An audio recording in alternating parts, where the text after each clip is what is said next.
The gunshot split the kitchen in half before anyone understood who had pulled the trigger. Glass shattered against tile, a cabinet door blew open on its hinge, and the smell of burned powder folded itself into the air like something alive and choking. Elena was still holding the dish towel when she looked down and saw the red blooming through her blouse. Not dramatic, not cinematic, just spreading slowly, as if her body had quietly decided to leak. Daniel stood 10 feet away, with the pistol trembling in his hand, his mouth open but producing no sound, as though he had expected the noise to belong to someone else. He had not meant to fire. That was what he told himself immediately, reflexively, like a prayer learned in childhood. The argument had been about something small, about their daughter Lily's school transfer, about money, about whether they were still the kind of family that could pretend to sit at a dinner table without flinching. Elena had stepped toward the door with her purse, saying she needed air, and Daniel had picked up the gun from the counter, not to shoot, but to frighten her into staying. He would later replay the moment and remember the weight of it, how natural it felt in his palm, how that terrified him more than the recoil. Lily was upstairs when it happened. She heard the crack and thought for half a second that a shelf had collapsed. Then she heard her mother's breath leave her body in a sound that did not resemble any word she had ever known. By the time she reached the staircase, Daniel had already dropped the weapon and fallen to his knees beside Elena, pressing his hands to her stomach, whispering that it was fine, that it was a graze, that he could fix it. The lie was not for her, it was for himself. Elena looked at him with something that was not anger. That would have been easier. It was recognition. She seemed to see through him, past him, to every small compromise that had led to this room. "You didn't trust me," she said, and blood touched the corner of her mouth. Daniel tried to respond, but Lily's scream tore through the house and swallowed the words before they could form. The paramedics arrived fast because the neighbors had called immediately. The neighborhood had always been alert to noise. They prided themselves on being vigilant, on being the kind of people who noticed when something was wrong. Daniel watched strangers move efficiently around the woman he had once met in a bookstore and decided he loved more than his own certainty. He stepped back because someone told him to, and in stepping back, he felt something in his chest begin to tear. At the hospital, the fluorescent lights flattened everything. Lily sat with her arms wrapped around herself, refusing to look at him. Daniel tried once to speak, but she turned her face away so deliberately that it felt like a verdict. The surgeon came out with tired eyes and explained that the bullet had missed major arteries by inches, that it was a miracle, that Elena would survive if infection did not set in. Daniel nodded as if miracles were routine and deserved no astonishment. When the police officer approached, Daniel did not resist. He described the argument, the gun, the accident, each word tasting metallic. He expected handcuffs. He almost welcomed them. Instead, the officer looked at him with bureaucratic caution and said that Elena was stable and that charges would depend on her statement. The dependence of his future on her voice made him dizzy. He sat alone in the waiting room after Lily was taken to a relative's house. The vending machine hummed with mechanical indifference. He stared at his hands, at the faint pattern of Elena's blood drying in the creases of his knuckles, and wondered when exactly he had begun to believe that control was the same thing as love. It had not happened overnight. It had been gradual, disguised as concern. Elena regained consciousness at dawn. The nurse told him gently that she did not wish to see him. Daniel stood outside her room, close enough to hear the soft beep of monitors, and tried to interpret that refusal. Was it anger? Or was it fear? The difference mattered because one could fade and the other would calcify. He pressed his forehead to the cool wall and realized that for the first time in his life he did not know what the next hour would bring. Lily did not come home that night. She stayed with her aunt, who called Daniel only to say that Lily was safe. There was no warmth in her voice, only a formality that suggested distance was already forming around him. Daniel walked back into the house that still smelled faintly of smoke. The shattered glass had been swept into a pile. The bullet hole in the cabinet remained, a small, dark eye staring at him from across the kitchen. He did not sleep. He sat at the table and listened to the refrigerator cycle on and off. Every sound felt accusatory. He replayed Elena's last words before the shot, how she had said she could not breathe in that house anymore. He had thought she meant metaphorically. Now he understood the literal cruelty of that phrase. 2 days later, Elena agreed to see him. She lay pale against white sheets, her abdomen wrapped and hidden beneath hospital blankets. She did not look at him immediately. When she did, the silence between them thickened until Daniel felt it pressing against his ribs. "I need to know," she said quietly. "If you meant to stop me from leaving or if you meant to stop me from existing." He flinched as though she had struck him. "I would never." "You already did," she interrupted, and there was no raised voice, only exhaustion. "You pointed a loaded gun at me because you were afraid of losing control. That isn't an accident, Daniel. The bullet might have been. He reached for her hand and stopped halfway. The monitors beeped steadily, indifferent to moral distinctions. "Tell them it was an accident," he said before he could stop himself. The words hung there, naked and selfish. Elena closed her eyes. Of course that's what you want. He wanted to protest, to explain that he feared prison, that he feared Lily growing up with a father behind glass. But the truth was uglier. He feared being defined by this moment. He feared a world in which everyone saw what he had done and refused to see anything else. "I'm asking you to consider Lily." He tried again. "Lily saw you," Elena replied, and the sentence was a blade. The police returned that afternoon. Elena spoke to them without raising her voice. Daniel was not in the room, but he could hear the cadence of her speech through the partially open door. He could not decipher words, only tone. When the officer emerged, he did not look sympathetic. "We'll be in touch," he said, and Daniel understood that his life had entered a suspended state. Lily came to the hospital once. She stood at the foot of her mother's bed and held her hand carefully, as if Elena were made of fragile glass. Daniel watched from the doorway. Lily did not acknowledge him. The distance in her posture was more devastating than any accusation. At home, the house felt rearranged by absence. Daniel found Elena's hair tie on the bathroom counter and sat on the edge of the tub staring at it. He thought about the first time he had met her, how she had laughed at something trivial, and how that laughter had made him feel chosen. He had built his identity around being the man who kept that laughter safe. Now, he was the reason it had vanished. The legal proceedings moved slowly, methodically. There were interviews, evaluations, discussions of intent. Daniel hired a lawyer who spoke in measured tones about plea deals and mitigating circumstances. "It's not premeditated," the lawyer assured him. "It's reckless, maybe aggravated assault. We can argue for probation." Probation sounded merciful and humiliating at once. Daniel nodded, though he understood that mercy would not repair what had fractured in his own home. He asked about Lily, about whether custody could be affected. The lawyer's expression tightened. "That depends on your wife," he said. Elena returned home 3 weeks later. She moved carefully, her body still healing.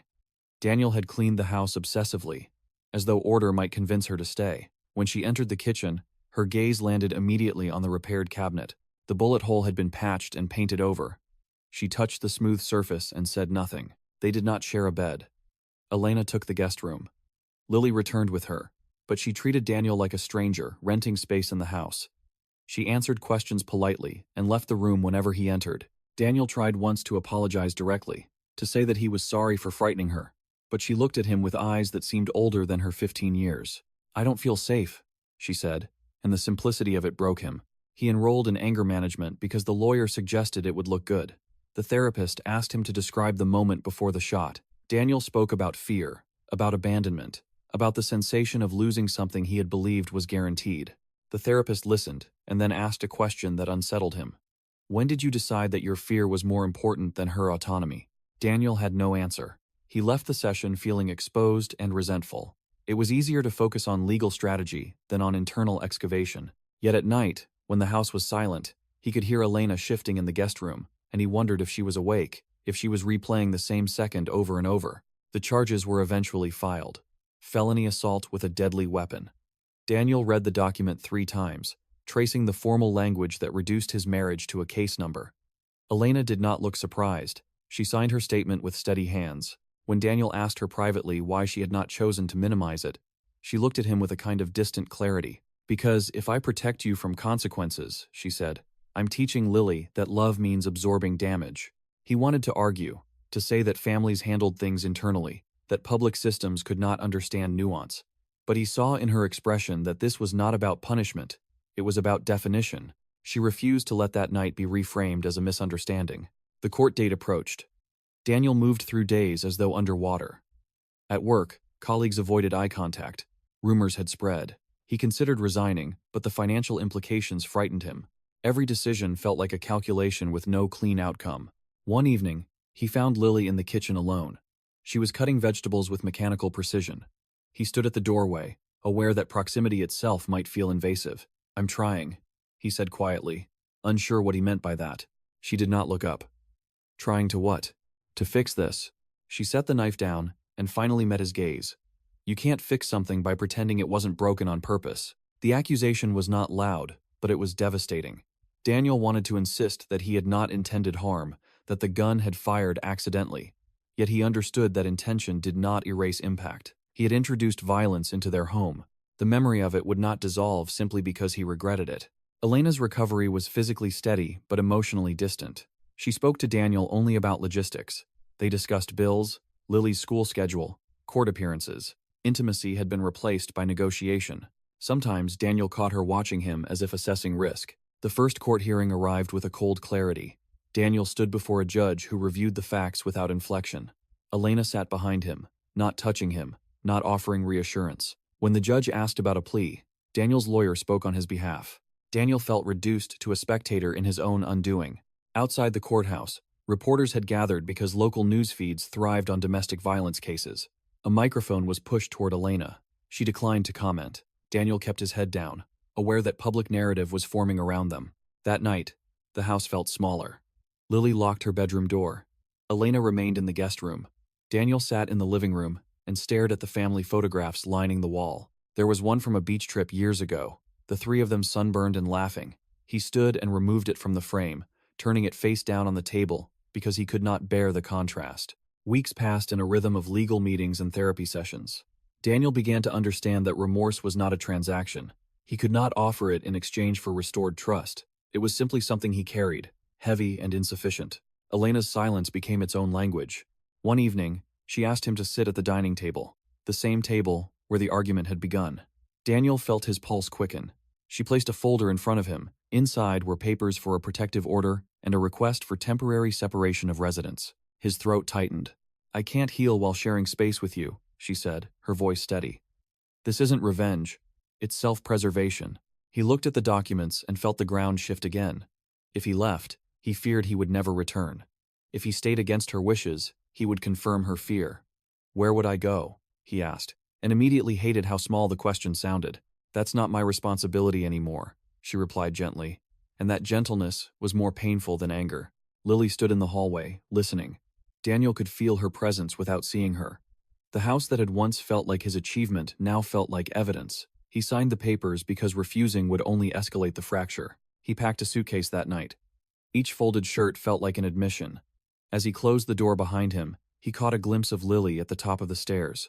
She did not speak. He wanted to tell her that he loved her, that he would fight to become someone she could trust again, but the words felt inadequate. Love had been declared before. It had not prevented the shot. He moved into a small apartment across town. The silence there was different, less accusatory but more hollow. He lay awake on a borrowed mattress and listened to traffic outside, realizing that separation did not lessen the weight of what he had done. It only redistributed it. The trial date was set for months ahead. Until then, Daniel existed in suspension. He attended therapy, completed mandated classes, showed up at every legal appointment. He imagined Elena rebuilding her sense of safety without him, and wondered if that rebuilding would require erasing him entirely. On a gray afternoon, he received a call from Lily. It was the first time she had reached out since he left. His hands shook as he answered. Her voice was controlled. "Mom's infection came back," she said. "She's back in the hospital." The news struck him with fresh panic. Consequences were not finished unfolding. He asked which hospital, already reaching for his keys. "She doesn't want you there," Lily added, and the sentence landed heavier than any judge's order. Daniel stood in his apartment, phone pressed to his ear, realizing that the wound he had created was still open, still capable of spreading damage beyond that single night.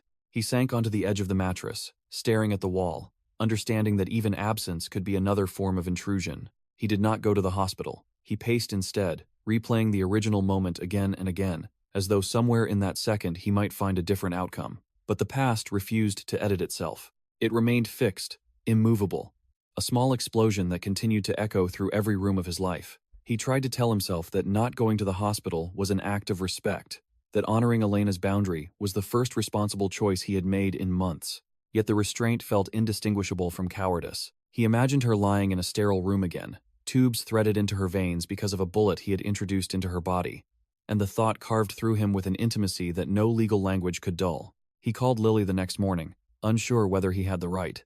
She answered after several rings, her voice thin with fatigue. He asked about Elena's condition, careful not to let urgency morph into interrogation. "They caught the infection early," Lily said. "She'll be okay." There was a pause, and then, almost reluctantly, she added, "She didn't ask about you." Daniel absorbed that quietly. He had expected nothing else. But expectation did not soften impact. "I'm glad she's stable," he said, aware that the words sounded rehearsed. He wanted to ask Lily how she was sleeping, whether she was eating, whether she blamed herself for not coming downstairs sooner that night. Instead, he forced himself to say only, "Call me if you need anything." After he hung up, he sat in his small kitchen staring at the phone. The temptation to drive to the hospital anyway pulsed beneath his skin. He could stand in the hallway, he reasoned. He could avoid her room and simply confirm with his own eyes that she was alive. But he knew that even proximity might feel like pressure. He had once used presence as leverage. Now he had to learn absence as accountability. Therapy sessions intensified. His therapist, Dr. Avery, began asking about Daniel's childhood, about his father's temper, about the household where volume equaled authority. Daniel resisted at first. He insisted that he had built a different life, that he was not repeating patterns. Dr. Avery listened, and then asked, "What did you believe would happen if Elena walked out that door that night?" "I thought she'd leave for good," Daniel admitted. "I thought if I didn't stop her, I'd lose everything." "And losing everything meant what? Specifically?" He hesitated. "It meant I'd be alone, that I'd fail, that I wasn't enough." Dr. Avery leaned back slightly. "So you chose a tactic that guaranteed you would not be enough." The simplicity of that statement unsettled him more than any accusation. He left the session with a sense that the violence had not been spontaneous. It had been the culmination of small, unexamined beliefs about ownership and fear. Elena remained in the hospital for a week. Lily texted updates, factual and brief. Daniel responded with gratitude and restraint. When Elena returned home, Lily informed him only after she was settled. He did not ask to visit. He did not trust his own motives enough to risk it. The court proceedings advanced slowly. There were motions, continuances, negotiations between attorneys. Daniel's lawyer suggested a plea deal that would reduce the charge in exchange for mandatory counseling and community service. "It avoids prison," the lawyer said. "It shows remorse without dragging your family through a trial." Daniel considered it carefully. Avoiding prison would mean proximity to Lily, a possibility of gradual repair. But accepting a plea would also formalize guilt in a way that could not be softened by context. He requested a meeting with Elena to discuss it, unsure whether she would agree. She met him in a conference room at her lawyer's office. The space was neutral, deliberately impersonal. She looked thinner, her face sharper with recovery and restraint. They sat across from each other with a table between them, a physical representation of the emotional divide. "They're offering a deal," he began. "If I take it, there's no trial." Elena studied him. "Are you asking my permission?" "I'm asking what you want," he replied. And for once the sentence was not strategic. She exhaled slowly. A trial would mean Lily testifying. It would mean details repeated in public. "I don't want that for her." She paused, then added, "But I also don't want this minimized." "I'm not trying to minimize it. You asked me to," she said softly, and the memory hovered between them. He nodded, accepting that correction. "I won't fight the charge," he said. "I'll take responsibility." Elena's gaze did not soften, but it steadied. "Responsibility isn't a performance," she said. "It's a pattern." The plea was entered 2 weeks later. Daniel stood in court and admitted guilt to aggravated assault. The judge outlined conditions: probation, mandatory therapy, surrender of all firearms, a restraining order that allowed limited, supervised contact with Lily. The words felt both merciful and devastating. He signed documents that defined his next several years. Outside the courthouse, there were no reporters this time. The story had faded from headlines, replaced by fresher scandals. Daniel felt a strange, hollow relief at the anonymity. Consequences, he realized, were not always public. Some of them unfolded quietly in living rooms and hospital rooms, and the spaces between phone calls. Supervised visits with Lily were arranged at a family services center. The first time he walked into the brightly colored room, he felt absurdly out of place. There were board games stacked in a corner and a social worker observing from behind a desk. Lily entered with guarded posture, her arms crossed loosely over her chest. They sat across from each other at a small table. Daniel resisted the urge to fill the silence with apologies. "How's school?" he asked, aware of the banality. "It's fine," she replied. He noticed the faint circles beneath her eyes. "Are you sleeping?" She shrugged. "Sometimes." The social worker's pen moved quietly across paper. Daniel felt the weight of observation and understood that trust was now mediated by institutions. "I know I can't ask you to forgive me," he said carefully. "I just want you to know I'm working on myself." Lily's expression flickered. "Working on yourself doesn't change what happened. I know, and it doesn't make me feel safe yet." The honesty was brutal and necessary. Daniel nodded. "You don't owe me safety," he said, surprised by his own words. She looked at him as if assessing whether that statement was manipulation or truth. The session ended with no dramatic breakthrough, only a fragile acknowledgement that conversation was possible. At home, Elena navigated recovery with increasing independence. She returned to part-time work, rebuilt routines, re-established boundaries. Daniel learned about these developments indirectly, through Lily, or through court-mandated updates. Each piece of information reminded him that life was moving forward without his central role. Months passed. Therapy peeled back layers he had never examined. Daniel began to see how often he had equated love with reassurance, how deeply he feared abandonment, how quickly that fear translated into control. The night of the shooting became less a singular aberration and more a catastrophic expression of a long-ignored flaw. One evening, after a supervised visit, Lily lingered as the social worker gathered paperwork. "Mom's thinking about moving," she said quietly. Daniel felt the air thin. Where? Another city. For a fresh start. The phrase struck him with layered meaning. A fresh start implied distance. It implied a version of life in which he was peripheral. "Has she decided?" he asked. "She's considering it." He wanted to argue that uprooting Lily would add instability, that they should stay near extended family. But he recognized the irony of lecturing about stability. "How do you feel about it?" he asked instead. Lily hesitated. "Part of me wants to go, so I don't have to see this house every day." She swallowed. "But part of me feels like leaving means you win." He stared at her, confused. "How would I win?" "Because you'd get exactly what you were afraid of. Mom leaving." The insight startled him. He had not considered that his fear had become the axis around which their choices now rotated. "If she moves," he said slowly, "it won't be about me winning or losing. It'll be about her feeling safe."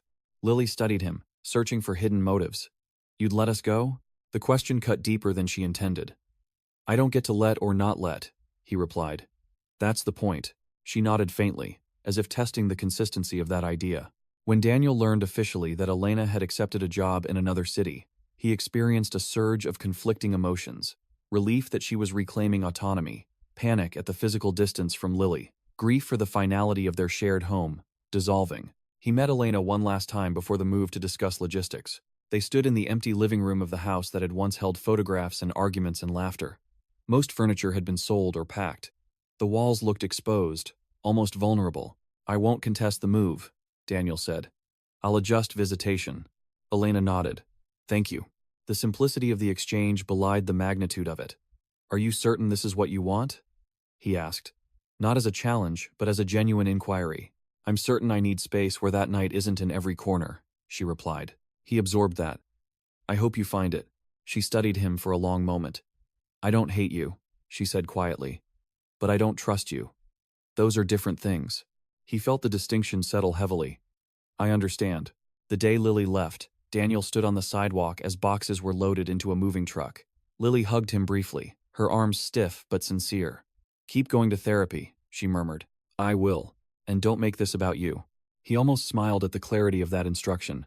"I'll try." When the car pulled away, Daniel remained standing, until it disappeared from view. The neighborhood seemed eerily calm, as though nothing significant had occurred. He returned to his apartment, which now felt less temporary and more definitive. Distance altered the rhythm of contact. Phone calls replaced supervised visits. There were awkward pauses, gradual expansions of conversation. Lily spoke about new friends, new teachers, the strange relief of anonymity. Daniel listened, resisting the urge to insert advice unless asked. Months turned into a year. Probation continued. Therapy deepened. Daniel began volunteering at a community center as part of his sentence, working with teenagers on conflict resolution workshops. The irony was not lost on him. He spoke openly about his mistake, careful not to center himself as a victim of circumstance. Some students listened skeptically. Others leaned in with curiosity. One afternoon, a boy named Marcus challenged him. "You say you lost control because you were scared. But everybody gets scared. Why'd you think your fear gave you permission?" Daniel paused, recognizing the precision of the question. "I didn't think it did," he said slowly. "I acted like it did." Marcus nodded once, as if acknowledging the difference. Despite progress, there were nights when Daniel lay awake, haunted by the memory of Elena's eyes in the kitchen. Growth did not erase imagery. It only reframed it. He understood now that redemption, if it existed, would not be a single act, but a sustained pattern of restraint. 2 years after the shooting, Lily visited during summer break. She was taller, more assured, carrying herself with a cautious confidence. They met at a park rather than his apartment, a neutral space chosen deliberately. They walked along a path lined with trees. Conversation flowed more easily than before, but beneath it lingered an awareness of fragility. "Mom's doing better," Lily said. "She started dating someone." Daniel felt a sharp, unexpected pang. Not jealousy exactly, but displacement. "That's good," he managed. "She deserves to be happy." Lily glanced at him, assessing the authenticity of his response. "He's calm," she said. "He listens." The implication was clear. Daniel nodded. "I'm glad." They sat on a bench overlooking a pond. For a moment, silence settled comfortably. Then Lily spoke again. "I don't know if I'll ever feel completely safe around you," she admitted. "But I don't want to erase you either." The confession was complex, layered with contradiction. Daniel swallowed. "You don't have to decide that now." She studied the water. "Sometimes I think about that night and I wonder if I could have stopped it. If I'd come downstairs sooner." The guilt in her voice alarmed him. "No," he said firmly, careful not to raise his voice. "That was not your responsibility. But I heard you arguing." "And adults argue," he replied. "What happened after was my choice, not yours." She nodded slowly, absorbing the distinction. Daniel recognized that part of his ongoing responsibility was to prevent his mistake from becoming her burden. As summer ended, Lily prepared to return to her mother's city. Their goodbye was less brittle than before, but still cautious. Daniel watched her leave with a mixture of pride and ache. Later that night, alone in his apartment, he received a call from an unfamiliar number. It was Elena. Her voice was steady but strained. "There was an incident," she said. His chest tightened. "What happened?" "Lily had a panic attack," Elena explained. "At school, something about a loud noise in the hallway." Daniel closed his eyes, picturing the kitchen again, the gunshot reverberating. "Is she okay?" "She's stable. But she asked for you." The words landed with unexpected weight. "She did?" "Yes." He felt the fragile architecture of progress tremble. "What do you need from me?" "I don't know yet," Elena admitted. "But this isn't over. Not for her." He understood that the past had not stayed confined to that single evening. It was surfacing in new contexts, reshaping Lily's nervous system, redefining safety. The damage was no longer only between husband and wife. It had become intergenerational. "I'll come," Daniel said, though he knew proximity could complicate things. There was a pause. "We'll figure out logistics," Elena replied. After the call ended, Daniel sat in darkness, recognizing that accountability was not a Chapter 1 completed. It was a landscape one navigated continuously. The small explosion in the kitchen had altered trajectories that were still unfolding. Daniel booked the first train the next morning, his probation officer informed, his schedule rearranged with bureaucratic precision. The journey felt suspended in a strange quiet, fields sliding past the window, while his mind replayed the single image of Lily clutching her chest in a school hallway. He wondered whether the sound that triggered her had been anything like a gunshot, or whether her body had learned to fear unpredictability itself. Trauma, he had learned in therapy, did not require perfect replicas. It required only echoes. Elena met him outside the hospital where Lily had been evaluated. The building was modern, glass and steel reflecting a gray sky. She stood with her arms folded, not defensive, but contained. Time had softened some of the sharpness in her face, but distance had also carved its own definition. "She's with a counselor," Elena said. "They think it was acute stress. She hyperventilated, thought she was dying." Daniel felt the word dying press against his ribs. "Did she say what she was thinking about?" "She heard a locker slam," Elena replied. "She said it sounded like something breaking." He closed his eyes briefly. "I'm sorry."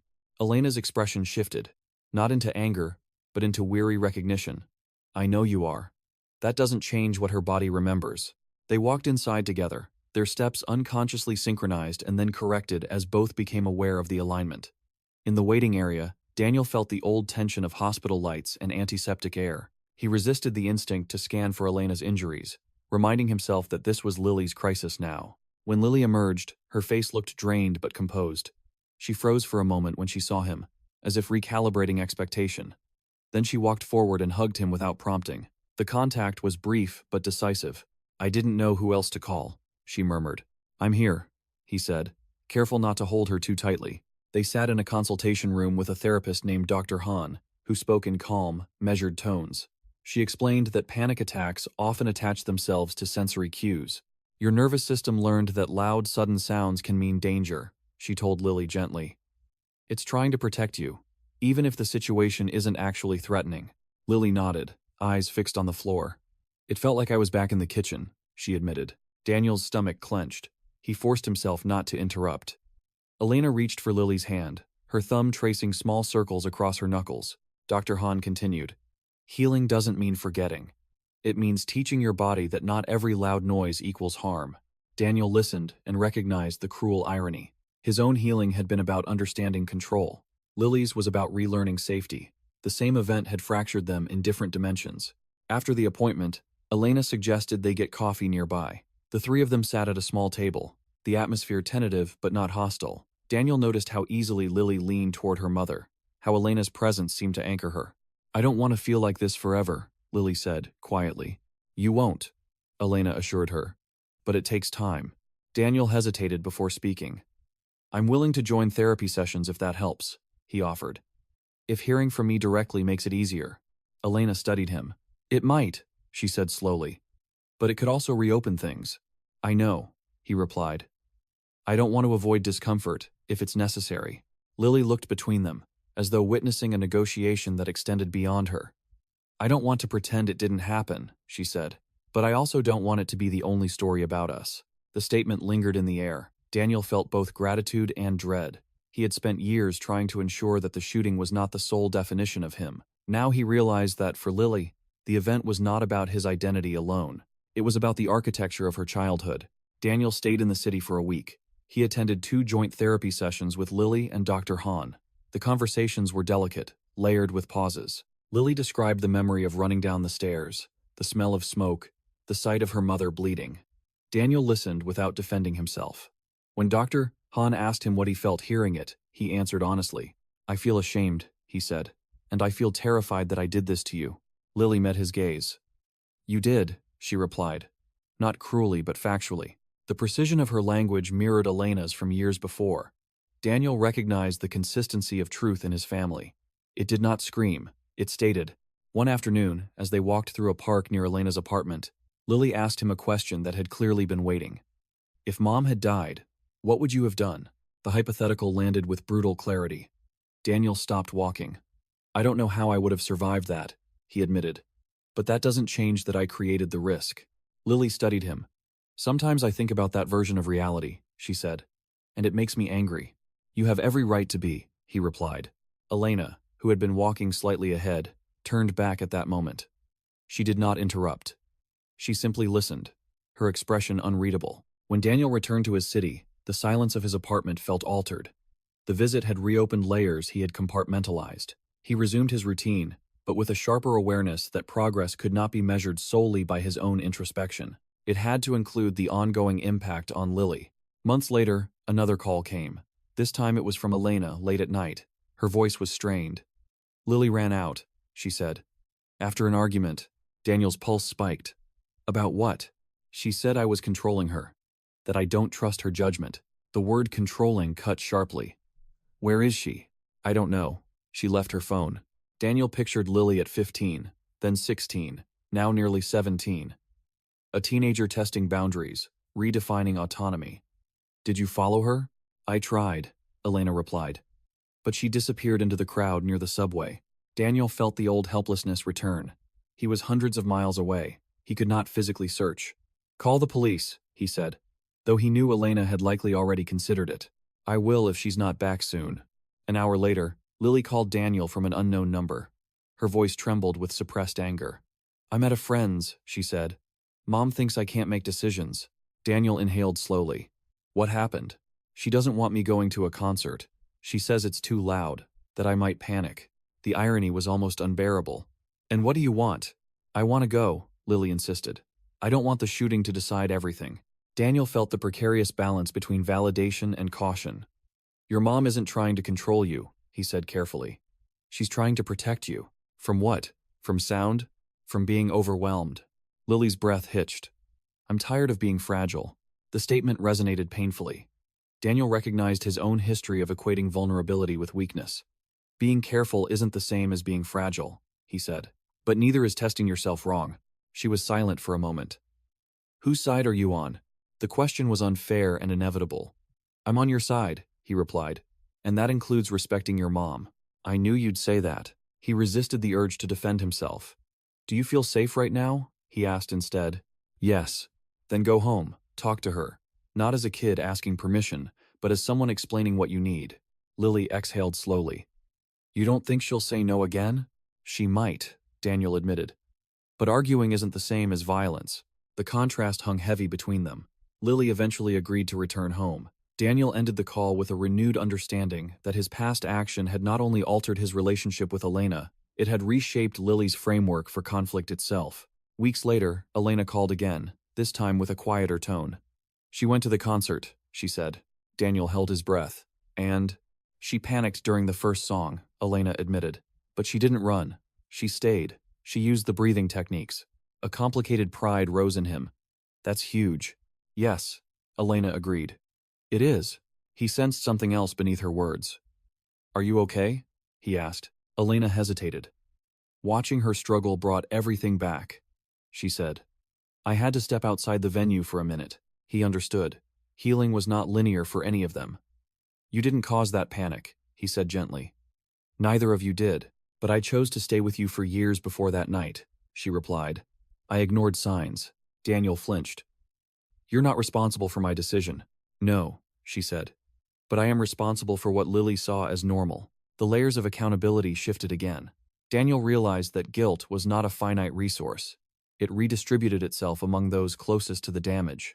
Time continued its uneven march. Lily graduated high school. Daniel attended the ceremony, seated apart from Elena but within sight. When Lily crossed the stage, applause thundered through the auditorium. Daniel felt the sound reverberate in his chest and wondered if she felt the same instinctive flinch. She did not appear shaken. She smiled, wide and genuine. Afterward, they gathered for photos. Elena stood between them initially, then stepped aside so Daniel and Lily could take one alone. As the camera clicked, Daniel sensed how fragile this moment was. It was not absolution. It was a snapshot of coexistence. Later that evening, Lily pulled him aside. I got into a college here, she said, naming the city where Elena lived. He nodded, masking the small sting. That's incredible. You don't sound excited. I am, he insisted. I just know it means you'll stay here. She studied him. You want me closer? Yes, he admitted. But wanting isn't deciding. She seemed to consider that. I need to build something that isn't about fixing you or Mom, she said. The honesty was sharp but fair. You should, he replied. As she prepared for college, Daniel felt a new tension emerging. Physical distance had once defined their separation. Now emotional differentiation did. Lily was constructing an identity independent of the trauma, and that meant loosening her grip on both parents' narratives. One evening, months into her first semester, Daniel received a call from a hospital again. His heart stuttered at the familiar script. This time, it was not Elena or Lily injured. It was the man Elena had been dating. There had been a car accident. Lily was with her mother at the hospital. Daniel drove overnight without thinking, a reflex he did not question. When he arrived, he saw Elena seated in the waiting area, her face pale. Lily stood beside her, arms wrapped around her own torso. He's in surgery, Elena said. Daniel nodded, unsure of his place in this configuration. He sat across from them, close enough to be present but not intrusive. Hours passed. Memories of his own hospital vigil resurfaced, but this time he was not the source of the injury. When the surgeon finally emerged, the news was mixed. The man would survive, but with complications. Elena's shoulders sagged in relief and dread simultaneously. In the quiet that followed, Lily looked at Daniel. It's weird, she said. I'm not panicking. He tilted his head. That's good. I keep thinking about that night, she continued. About how everything changed in 1 second. And I'm realizing that not every emergency is your fault. The sentence struck him with layered meaning. No, he said softly. They're not. Elena glanced at him, something unreadable flickering in her eyes. For the first time in years, they were sitting together in a hospital, not because of his violence, but because of life's unpredictability. Later, as Lily stepped outside to take a call, Elena spoke quietly. She's stronger than I expected. She always was, Daniel replied. Elena nodded. I'm starting to see you differently, she admitted. Not as the man who shot me, but as someone who stayed to face it. The acknowledgement was fragile. Daniel felt the weight of it carefully. I don't expect forgiveness, he said. I'm not offering it yet, she replied. I'm offering recognition. It was not peace. It was not reconciliation. It was an incremental shift. a recalibration of identity that did not erase the past but allowed for complexity. When Daniel returned home days later, he felt both exhausted and alert. The trajectory of their lives continued to evolve in ways he could not control. The small explosion in the kitchen still existed, but its echo was now interwoven with new sounds. Graduation, applause, concert music, hospital monitors unrelated to him. He understood that the story was not approaching closure. It was approaching another threshold. Lily's adulthood would demand new negotiations.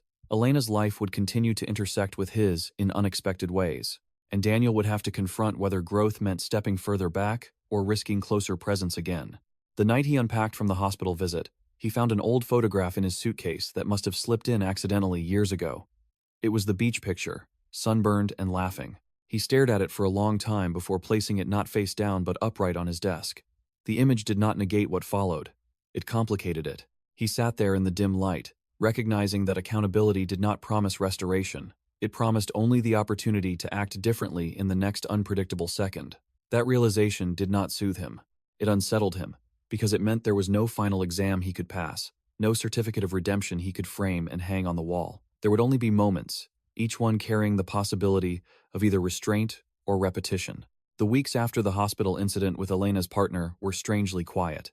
Daniel resumed his work at the community center, but he noticed a subtle shift in himself. He no longer told the teenagers that people could change, as if it were a triumphant slogan.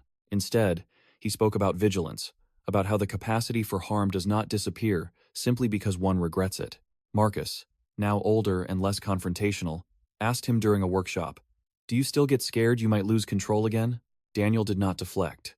"Yes," he said, "but now I'm more afraid of pretending I couldn't." The honesty surprised even him. It felt less like confession and more like calibration. The past had not made him immune to fear. It had made him conscious of the cost of denying it.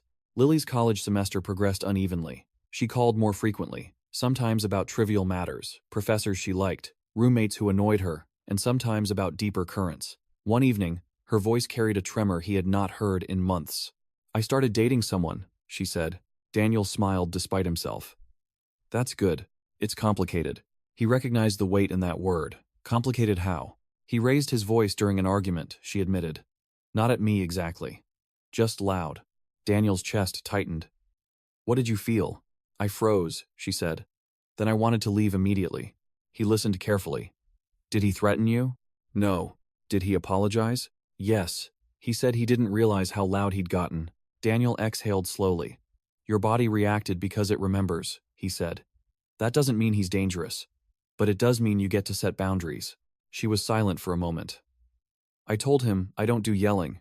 He said he'd try. "Trying matters," Daniel replied, aware of the echo of his own past. "But watch for patterns." She laughed softly. "You sound like a therapist." Occupational hazard.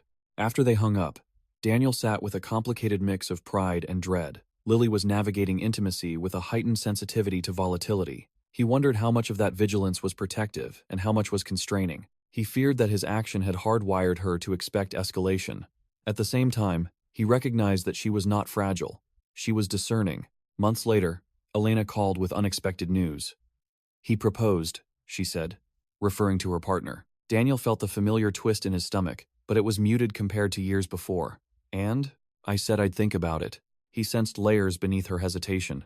"What's holding you back?" She did not answer immediately. "You are," she said, finally. He absorbed that without flinching. "In what way?" "I married once," she said. "I trusted once. I don't know if I can do that again." Daniel closed his eyes briefly. "That's not my decision to fix." "I know," she replied. "But it's part of the landscape." He understood that healing was not a linear progression toward optimism. It was a recalibration of risk tolerance. "If you want it," he said carefully. "Don't let my worst moment define your future." She gave a small, almost incredulous laugh.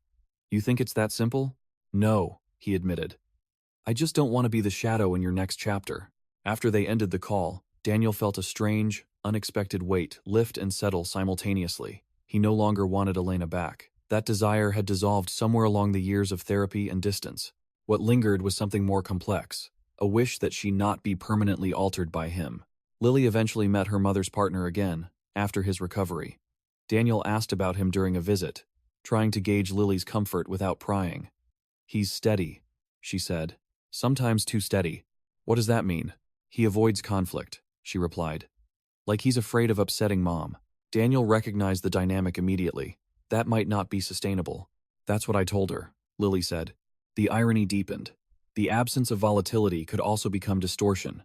Elena, shaped by one extreme, might gravitate toward its opposite. Daniel realized that the ripple of his action extended into the architecture of new relationships. One afternoon, Daniel received a call from his probation officer, informing him that his term would officially end in 6 months.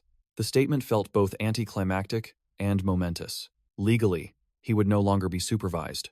Emotionally, he understood that nothing would simply reset. He attended his final mandated therapy session with Dr. Avery.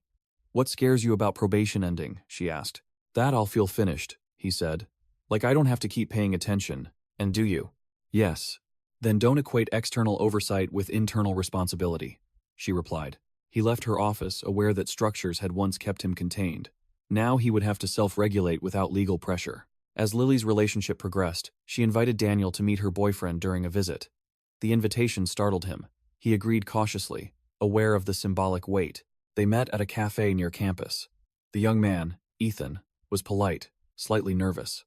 Daniel watched the way Ethan leaned toward Lily when she spoke, the way he modulated his tone.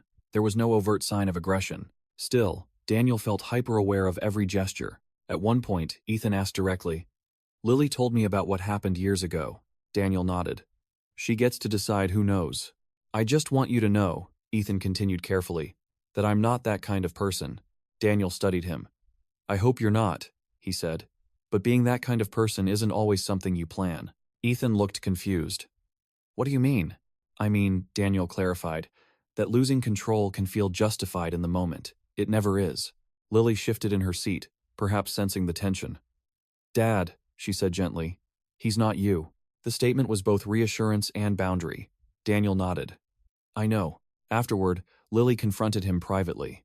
You don't have to interrogate him, she said. I wasn't, Daniel replied. I was being honest. You were being protective in a way that feels heavy. He absorbed that critique. I don't want to project my mistakes onto you. Then don't, she said simply. The conversation lingered in his mind long after he returned home. Even protection, he realized, could become a form of control if not carefully calibrated. Elena eventually accepted the proposal. She informed Daniel over a quiet phone call. We're not rushing, she said, but I said yes. He felt a small, sharp ache that surprised him less than he expected. I hope he treats you well. He does, she replied. And he knows that if he doesn't, I won't hesitate to leave. Daniel recognized the strength in that statement. That's good. There's something else, she added. Lily asked if you'd walk me down the aisle. He froze. What? I told her that tradition doesn't require it, Elena continued. But she thinks it might mean something. Daniel's mind raced. The symbolism was almost unbearable. Do you want that? I don't know, Elena admitted. Part of me thinks it would be absurd. Another part thinks it would show her that we can stand in the same room without imploding. He struggled to breathe evenly. If it's for her, he said slowly, I'll consider it. The months leading up to the wedding were tense in quiet ways. Daniel attended planning meetings where his presence was both necessary and awkward. He met Elena's fiancé more formally, observing the dynamics between them. There was steadiness, yes, but also a subtle fragility around conflict. One evening, during a rehearsal dinner discussion, a minor disagreement arose about seating arrangements. Elena's fiancé deferred quickly, almost reflexively. Elena noticed and frowned. You don't have to agree with me just to keep peace, she said. I'm not, he insisted, but his tone was overly gentle. Daniel watched, recognizing the distortion. The absence of raised voices did not guarantee authenticity. After the meeting, he found himself alone with Elena in the hallway. You're watching him, she said quietly. I'm observing, Daniel corrected. Do you think I'm repeating a mistake? He hesitated. I think you're reacting to one. She absorbed that. He's safe, she said. I don't doubt that, Daniel replied. I just hope he's also honest. The wedding day arrived with crisp sunlight. Daniel stood at the front of the small outdoor venue, heart pounding in a way that had nothing to do with romance. When Elena approached, dressed in white, he felt the weight of history press against the present. As they walked together down the aisle, he was acutely aware of the symbolism. Years ago, he had nearly ended her life. Now, he was escorting her toward another one. Lily watched from the front row, eyes glistening. At the altar, Daniel stepped aside. Elena met his gaze for a brief second. There was no dramatic forgiveness in her expression, There was acknowledgement, and something steadier, coexistence. The ceremony unfolded without incident. Applause rose, laughter followed, music played. Daniel felt the sound reverberate but did not flinch. He realized that loud noise no longer equated automatically to catastrophe for him. He wondered if the same was becoming true for Lily. During the reception, Lily approached him with a glass of sparkling water. "That meant something," she said. "What did?" "You walking her." He searched for the right words. "It meant that I'm not trying to own the narrative anymore." She smiled faintly. "That's progress." As the evening wore on, Daniel stepped outside for air. The sky was deepening into blue. He felt both inside and outside the celebration. Accountability had not restored what was lost, but it had allowed him to stand in proximity without collapsing the structure. Later that night, as guests began to leave, Elena approached him privately. "Thank you," she said. "For what?" "For not making this about you." He nodded. "I'm still learning." She studied him with a softer gaze than he had seen in years. "So am I." When Daniel returned home after the wedding, exhaustion settled over him like a heavy coat. He sat at his desk and looked again at the beach photograph. The image no longer felt like a taunt. It felt like evidence that life contained multiple chapters, some beautiful, some catastrophic, none entirely erasable. Yet even as stability seemed to settle, Daniel sensed a deeper undercurrent. Lily was moving toward adulthood fully. Elena had remarried. Probation was ending. Structures that had once defined consequence were dissolving. The next unpredictable second would not arrive in a courtroom or a hospital corridor. It would arrive in subtler forms, in conversations, in silences, in choices that seemed minor but carried weight. He did not know yet what that second would demand. He only knew that the echo of the kitchen would always exist somewhere in the background, a reminder that control could masquerade as love, that fear could escalate into harm, and that accountability required continuous attention. He turned off the light and sat in darkness for a long time, listening not for explosions but for his own breathing, steady and deliberate, aware that the story of what he had done was not finished shaping the people he loved. The room was quiet in a way that no longer felt accusatory, yet it was not peaceful either. It felt watchful, as if the past had taken on the role of witness rather than judge.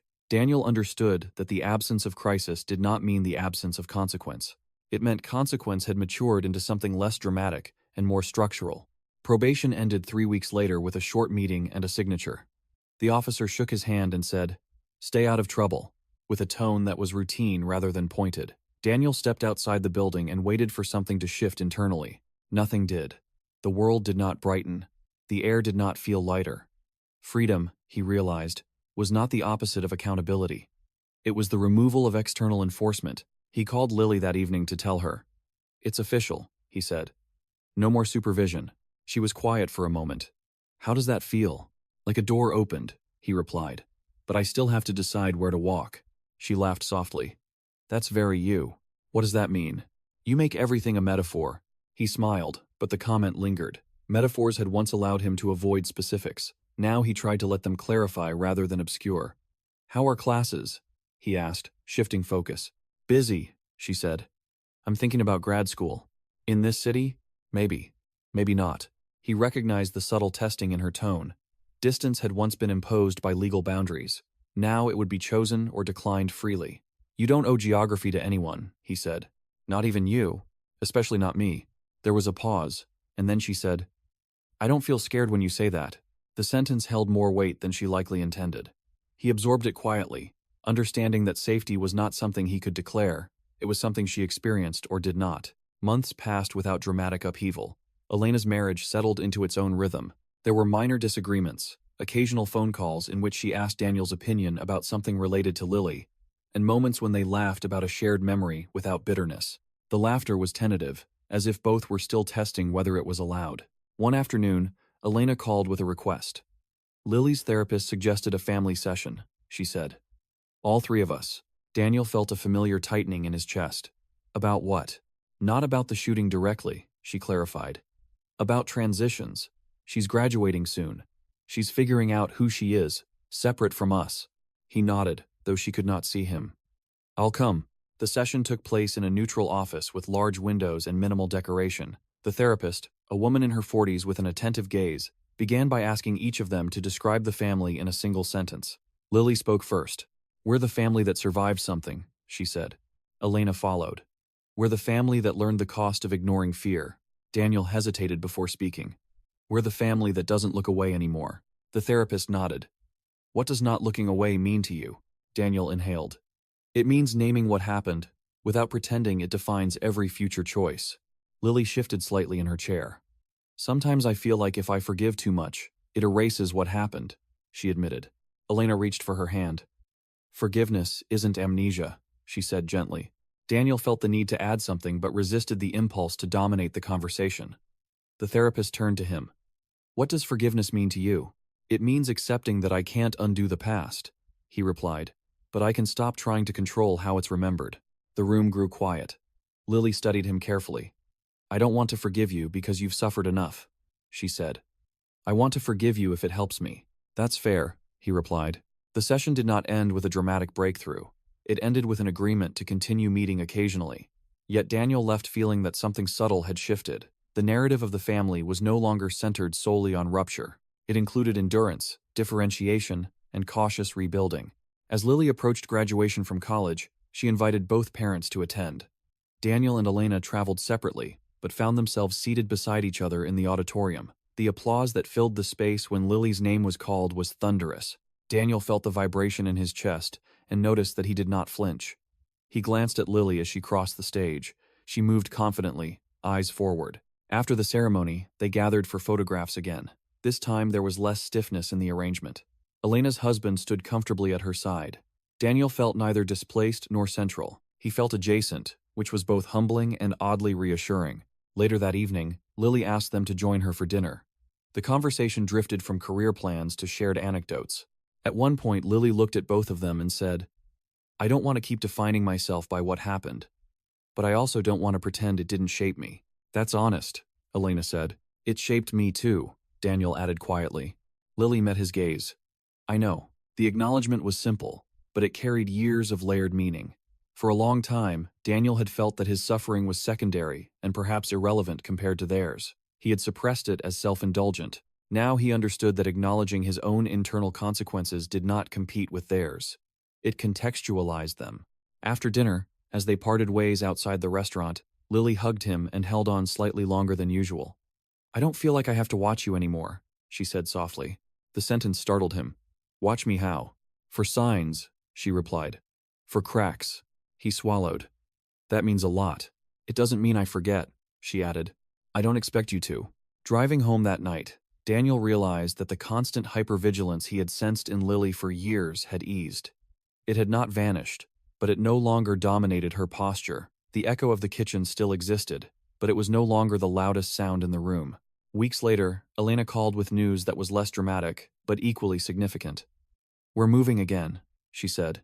Not far. Just a different neighborhood. Daniel felt a faint ripple of the old fear of distance, but it did not escalate. Closer to Lily? Yes. That makes sense. There was a pause, and then Elena said, I used to think proximity to you was dangerous. Now I think proximity to unresolved fear is. He considered that. Fear doesn't disappear, he said. It just changes shape. Maybe, she replied. But I don't feel it around you the same way anymore. The statement was not absolution. It was recalibration. Daniel understood that trust was not a binary switch, but a spectrum of tolerances. On the anniversary of the shooting, Daniel found himself awake before dawn. He had not marked the date consciously in years, but his body remembered. He made coffee and sat at his desk, the beach photograph still upright beside him. He allowed the memory to surface fully. The argument, the gun, the sound, Elena's eyes. He did not push it away. He did not dramatize it. He simply let it exist. Later that day, Lily called without knowing the significance of the date. I got the job, she said, excitement threading through her voice. That's incredible, he replied. It's in another city, she added. Farther than Mom's. He felt the familiar ache of distance, but did not resist it. You're building your life, he said. Are you okay with that? I don't have to be okay with everything to support it, he replied. But yes, I'm proud of you. She was quiet for a moment. You're different, she said. How? You don't try to anchor me anymore. He smiled faintly. Anchors are for ships that want to stay. And I don't. I know. After they hung up, Daniel sat with the dual sensations of pride and loss. Accountability had required him to relinquish control not only in crisis but in love. Supporting Lily meant allowing her to move beyond the gravitational pull of his past. As the months unfolded, Daniel settled into a routine that was less reactive and more deliberate. He continued volunteering, though no longer as part of a sentence. He met friends without scanning rooms for exits. He dated cautiously, disclosing his history early, aware that transparency was not a strategy but a necessity. One evening, during a quiet dinner with a woman he had been seeing for several months, she asked him directly, "Do you think you're forgiven?" He considered the question carefully. "By whom?" he asked. "By yourself." He paused. "I don't know if forgiveness is the right word. I don't wake up hating myself anymore, but I don't wake up absolved either." She nodded thoughtfully. "That sounds balanced." "Balanced doesn't mean easy," he replied. After she left that night, Daniel reflected on the trajectory of the past years. The shooting had not become a distant memory. It had become integrated into his identity in a way that no longer consumed him entirely. He had not erased it. He had not outgrown it. He had learned to live alongside it without allowing it to dictate every reaction. A year later, Lily invited both parents to visit her new city. They walked through neighborhoods she had chosen, apartments she had considered, parks she frequented. Daniel watched her navigate space with confidence. She laughed easily, gestured animatedly, and occasionally rolled her eyes at both parents in equal measure. At one point, while crossing a busy street, a car backfired loudly nearby. The sound was sharp and sudden. Daniel felt his own body tense instinctively. He glanced at Lily. She flinched slightly, then inhaled slowly and continued walking. He did not rush to her side. He did not ask if she was okay. He trusted her to signal if she needed him. She glanced back at him and smiled faintly, as if acknowledging the shared memory without letting it control the present. That evening, as they sat on a balcony overlooking the city lights, Lily said quietly, "I don't think about that night every day anymore." Daniel looked at her. "When do you think about it?" "When something loud happens," she admitted. "Or when someone raises their voice. But it doesn't swallow everything." He nodded. "That's progress." "It is," she agreed. "And it's not because it disappeared. It's because we talked about it." Elena, seated beside her, added softly, "Silence was never our solution." Daniel felt the truth of that settle deeply. The violence had thrived in unspoken fear. Healing had required articulation, discomfort, repetition. As the night deepened, Lily leaned her head briefly against Elena's shoulder, then straightened. "I don't want our family story to be inspirational," she said suddenly. Daniel blinked. "What do you mean?"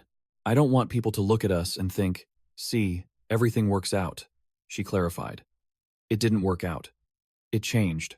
He considered that carefully. "Change isn't a fairy tale," he said. "It's maintenance." She laughed softly. "That's another metaphor. Occupational hazard," he repeated, and they both smiled. When Daniel returned home after the visit, he did not feel the sharp loneliness that had once followed separation. He felt a steady, tempered solitude. The house was quiet, but it did not echo with accusation.